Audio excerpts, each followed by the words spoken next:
प्रणाम गुरुजी। नीता ताई, रूपा ताई, एवाई टीम और सभी साधकों को मेरा प्रणाम। मेरा नाम शीतल दोंदे है। बचपन में जब भी when used to chant Ram Raksha, तभी मतलब मैंने उसका भाषांतर भी पढ़ा था। और वो पढ़ के मतलब मुझे ऐसे लगता था कि जैसे ये भगवान राम जो है वो बाहर कोई है जो मेरी रक्षा करने के लिए आएंगे। इनफैक्ट अंतरिक्ष ज्वाइन करने से पहले भी मुझे यही मेरा समझ था। लेकिन जब भी अंतरिक्ष ज्वाइन करने के बाद गुरुजी से जब भी ज्ञान लिया कि अरे ये जो भी भगवान हम लोग मानते हैं, चाहे वो राम हो या गणेश हो या कोई और हो, वो कोई बाहर नहीं है, वो अपने अंदर के ही अच्छे क्वालिटीज है, अपने अंदर के ही वो शक्ति है। इसको हमें नित्य साधना से गुरु के पास जाके उनसे ज्ञान लेके सेवा करके उसको बढ़ाना है, और वही शक्ति और गुरु कृपा आपका रक्षा करती है, ये मुझे समझ में आया। तो इस नॉलेज के लिए बहुत बहुत धन्यवाद गुरु जी।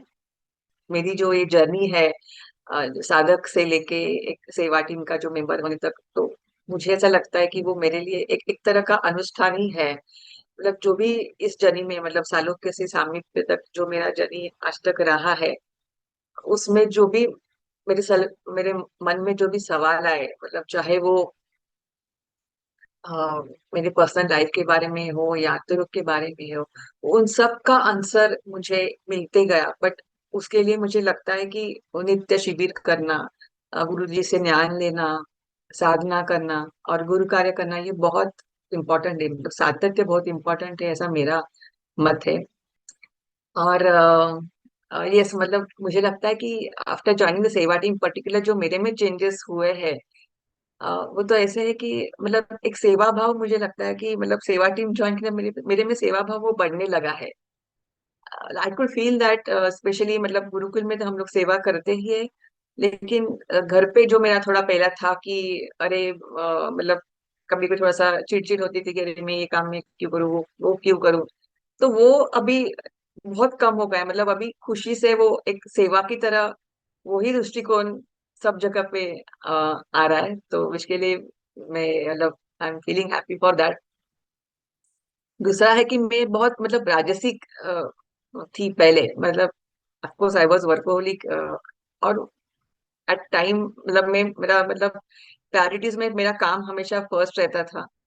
और इतना कि मतलब मैं कभी भी मतलब जब भी स्टार्टिंग में गुरुजी के शिविर में अटेंड करती थी, तभी भी बैक ऑफ द माइंड कभी मुझे लगता कि अरे मेरे इतने काम पेंडिंग है, वो कैसे होंगे, वो कभी करूँ।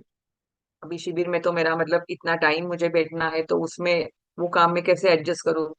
तो ये मेरे बैक ऑफ द माइंड चलते रहता था। बट अभी वो मतलब वो बहुत अभी कम हो गया है, और अभी समझ में आ गया कि मतलब अभी फोकस भी ज्यादा होता है। और अभी पता रहता है कि अभी वो जो काम है ठीक है, वो हो जाएंगे, गुरु जी की कृपा से कुछ ना कुछ तो होगा। So that is also one more positive change I feel in me. And yes, एक मैं वोकल थोड़ा सा ज्यादा हो गई हूँ। मतलब जनरली मेरा नेचर है कि मैं थोड़ा सा मतलब साइलेंट हूँ। और कुछ सेंसिटिव ऐसे इश्यू रहते हैं या कुछ ऐसा नहीं अच्छा लगता है कुछ चीज, तो मैं उसमें पहले ज्यादा कुछ मेरा मत देने के लिए नहीं चाहती थी। बट अभी मुझे लगा कि अभी जो मेरे में चेंज जो मैंने नोटिस किया कि कुछ अगर चीज पसंद नहीं आती, जो सही नहीं लगती है, वो दैट कुड बी एनीवेयर। तो वो तभी वो मेरे से वो मुंह से मतलब मैं बोल ही देती हूँ जो मुझे नहीं अच्छा लगता है, वो मेरे से अंदर रह ही नहीं पाता है। But at the same time कुछ जगह पे, जैसे specially in the case of relations, मुझे लगता है कि जो ठीक है सही नहीं है, बट मेरा बोलना भी उचित नहीं है, तो वहां पे मैं थोड़ा शांत रहती हूँ। और मतलब वो भी जरूरी रहता है, वो भी थोड़ा सा भी समझने आने लगा है। धन्यवाद। ये आपकी भी कहानी हो सकती है। आइए अंतर योग की जीवन शैली को अपनाइए। जीवन परिवर्तित करने वाले ज्ञान सत्र और शक्तिशाली साधनाओं का लाभ लेने के लिए अंतर योग के लर्निंग पोर्टल को अवश्य भेंट दें। हजारों लोगों के दिव्य अनुभव सुनने के लिए अंतर योग के YouTube चैनल को जरूर सब्सक्राइब करें और बेल आइकन दबाएं। चलिए हम सब आचार्य उपेंद्र जी के साथ मिलकर अपने भारतवर्ष को विश्व गुरु बनाते हैं। जय हिंद।